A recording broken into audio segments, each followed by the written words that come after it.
and the wealthy of the capitalist world must stand up and proudly proclaim the moral, political, and economic superiority of our system to that of the blood-drenched dictatorships around the globe.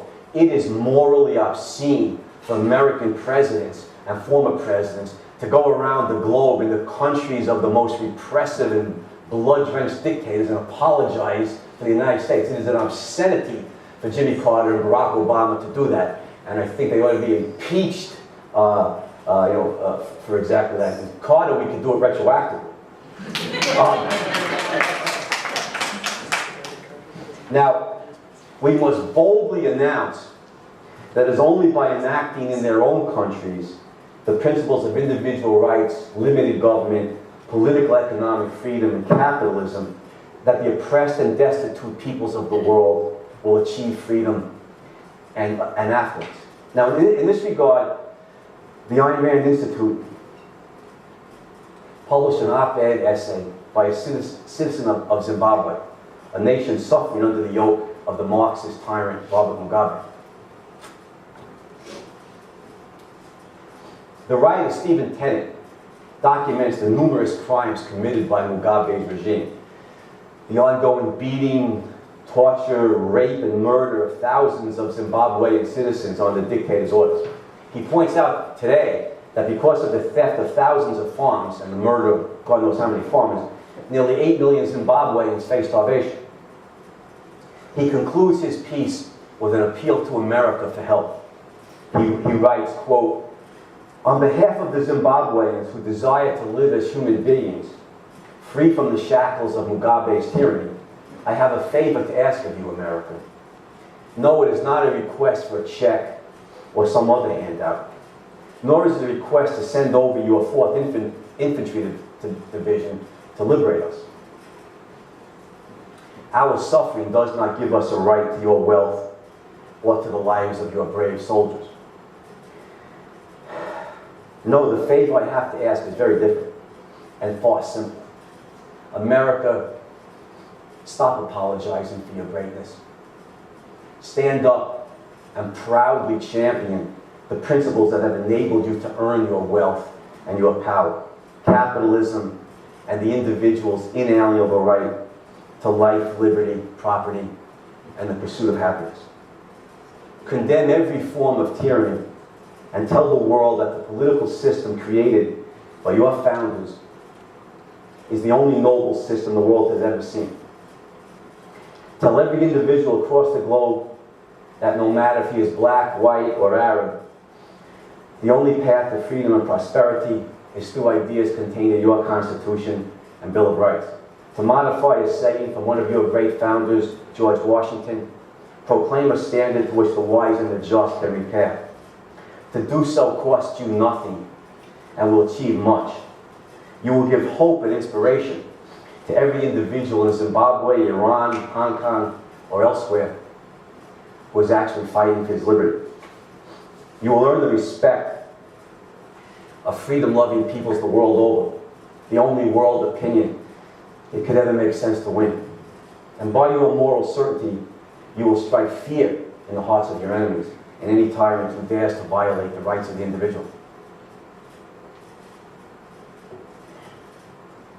America, when you refuse to speak out against evil, and worse, when you apologize for your virtues, you discourage those who love liberty and give hope to the Mugabes of the world.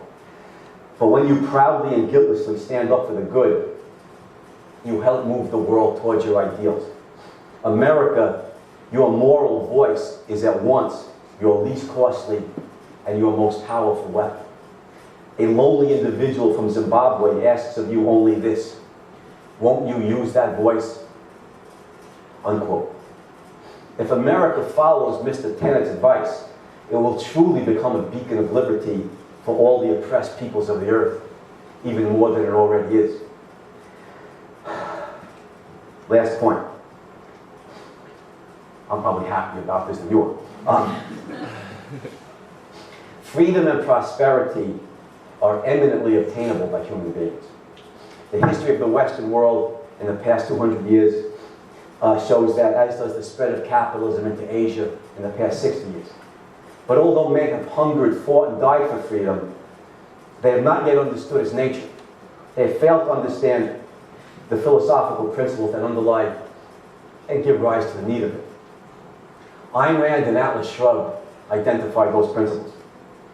Because every individual has the inalienable right to his own life, and because the mind is mankind's tool of survival, because the mind is the source of all economic production, and because the individual has a right to his own mind, a right which must be protected, this is why human individuals must be left free to act on their own rational judgment.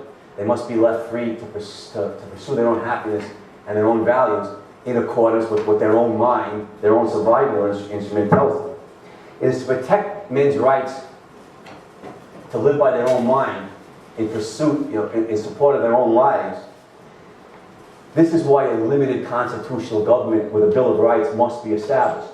After thousands of years of human struggle, Ayn Rand has provided the intellectual insights validating that struggle, showing that and why freedom is a necessity of human survival. We need to understand this. If we're to be effective activists on behalf of global capitalism, we must understand the philosophical principles that make freedom necessary and possible. We must read and comprehend Atlas Shrugged. We must encourage everybody we know to do the same. We must teach Ayn Rand's principles to our children and to our students. We must incorporate these ideas into our activism on behalf of global capitalism. If we do this, if we campaign as fully knowledgeable intellectual activists, then our battle for global freedom will be won. The principles and the practices of capitalism will be spread around the world. And then the repression and the destitution of various third world dictatorships will be gone. The individuals of those countries will be free and as wealthy as we are.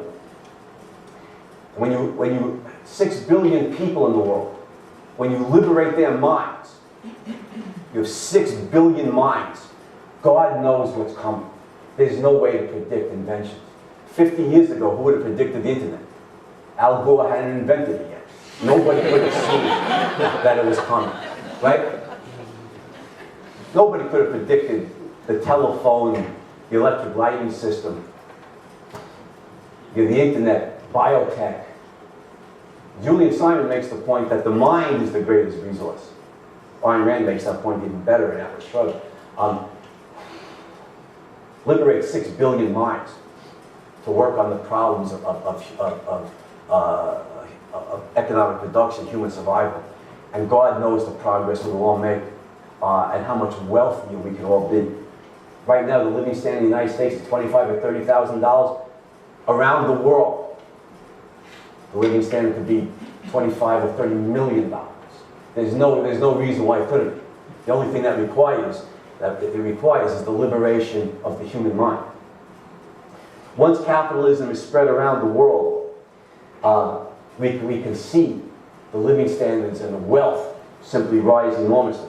Capitalism has liberated and enriched the West.